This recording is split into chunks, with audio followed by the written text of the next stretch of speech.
Sabe, tem umas histórias que parecem ficção, né? Mas que são totalmente reais.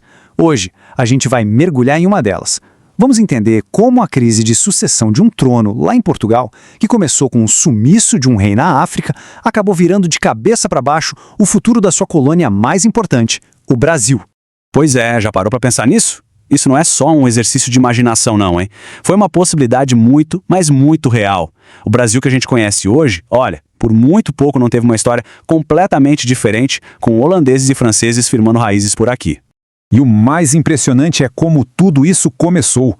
O ponto de partida para essa baita reviravolta na história do Brasil não tá aqui não, hein? Tá lá do outro lado do Atlântico, com o desaparecimento misterioso de um jovem rei português. Certo? Então vamos lá. Vamos entender a peça que iniciou todo esse efeito dominó. A história de Dom Sebastião, o rei que virou lenda e deixou um reino inteiro em crise. A situação era um verdadeiro caos. Pensa bem, em 1578, o rei Dom Sebastião, jovem, sem filhos, simplesmente some no meio de uma batalha. Quem assume? O tio-avô dele, o cardeal Dom Henrique. Só que ele já era idoso e, sendo cardeal, não podia ter herdeiros. Resultado, ele morre 2 anos depois e com ele acaba uma dinastia de quase 200 anos. O trono de Portugal estava oficialmente vazio. O desaparecimento do rei foi um choque tão grande que muita gente simplesmente se recusou a acreditar na morte dele. E daí nasceu o sebastianismo, um mito poderosíssimo, a crença de que o rei perdido um dia ia voltar como um salvador para restaurar a independência e a glória de Portugal. E essa esperança, essa crença durou séculos.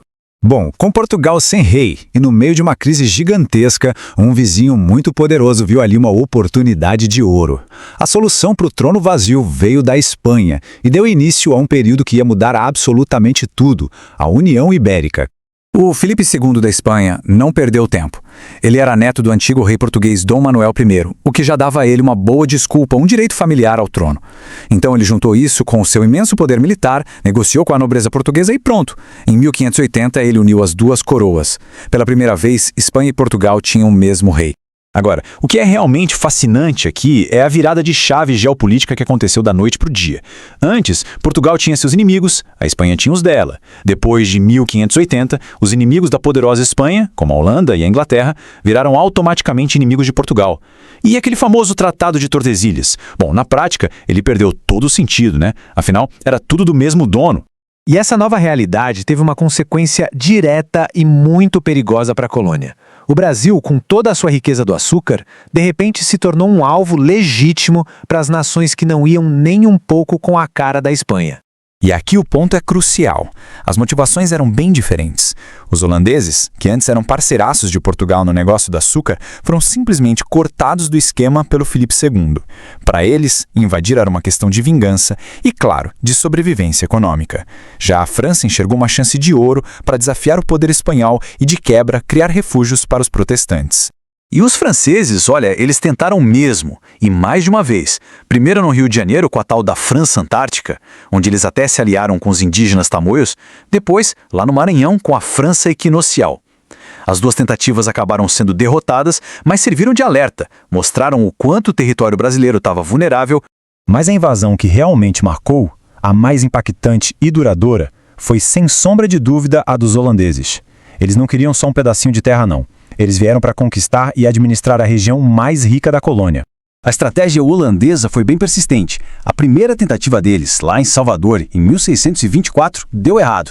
Mas eles aprenderam com os erros e, em 1630, focaram no prêmio principal, Pernambuco, o coração da produção de açúcar.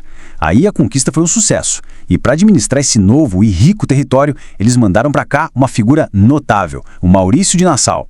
O governo do Nassau foi diferente de tudo. Ele era um administrador muito pragmático. Emprestou dinheiro para os senhores de engenho para fazer a produção de açúcar girar de novo, modernizou Recife e, algo surpreendente para a época, promoveu tolerância religiosa. Ao mesmo tempo, ele trouxe cientistas e artistas para registrar tudo sobre o Brasil. Mas, por outro lado, também expandiu o domínio holandês até a África, invadindo Angola para garantir o controle do tráfico de pessoas escravizadas. Só que essa administração toda custava caro. E a Companhia das Índias Ocidentais, que era basicamente a chefe dele, só queria saber de uma coisa: lucro e rápido. Eles começaram a pressionar o Nassau para cobrar as dívidas e aumentar os impostos. Ele resistiu porque sabia que isso ia dar confusão. Essa tensão toda acabou com a partida dele em 1644. Com a saída do Nassau, o cenário aqui no Brasil começou a mudar bastante.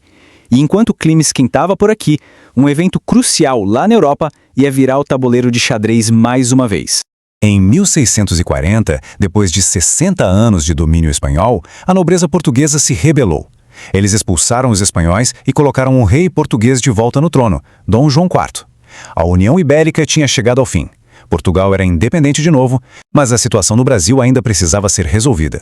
Aconteceu exatamente o que o Nassau temia. A Companhia das Índias Ocidentais começou a cobrar as dívidas com mão de ferro, e isso foi o estopim da insurreição pernambucana. E o que é fascinante nesse movimento todo é a união que se formou. Pensa bem, senhores de engenho brancos, tropas indígenas lideradas por Felipe Camarão e tropas de negros lideradas por Henrique Dias. Pela primeira vez, grupos tão diferentes se uniram para defender aquela terra contra o invasor. É aqui que muitos historiadores veem nascer uma sementinha de identidade brasileira. A luta durou quase 10 anos. Batalhas como as dos Guararapes se tornaram lendárias, um símbolo dessa união improvável. Finalmente, em 1654, os holandeses foram expulsos de vez. O Nordeste voltou para o controle português, mas algo fundamental tinha mudado. A experiência de lutar lado a lado pela própria terra deixou uma marca, uma consciência coletiva que ia ecoar muito no futuro do Brasil. Mas aqui vem a grande ironia da história. Os holandeses não saíram de mãos abanando, não. Eles levaram com eles todo o conhecimento sobre como produzir açúcar e aplicaram isso lá nas Antilhas, no Caribe. O resultado? Eles criaram uma indústria concorrente fortíssima que, no fim das contas, quebrou o monopólio brasileiro e mergulhou a economia colonial portuguesa numa crise bem grave. E essa frase do rei francês, Francisco I, resume perfeitamente o sentimento das outras nações da Europa. Eles nunca aceitaram essa ideia de que o mundo deveria ser dividido só entre Portugal e Espanha. Essa insatisfação toda foi a semente de todos esses conflitos que, por um tempo, trouxeram a guerra europeia direto para o solo brasileiro. E a gente termina com essa reflexão. E se a insurreição pernambucana tivesse falhado? Como seria o Nordeste hoje? Talvez fosse um lugar com mais tolerância religiosa, com uma cultura e arquitetura diferentes, falando outra língua? É um dos grandes ICs da nossa história. Um que nasceu da ausência de um rei num campo de batalha do outro lado do mundo.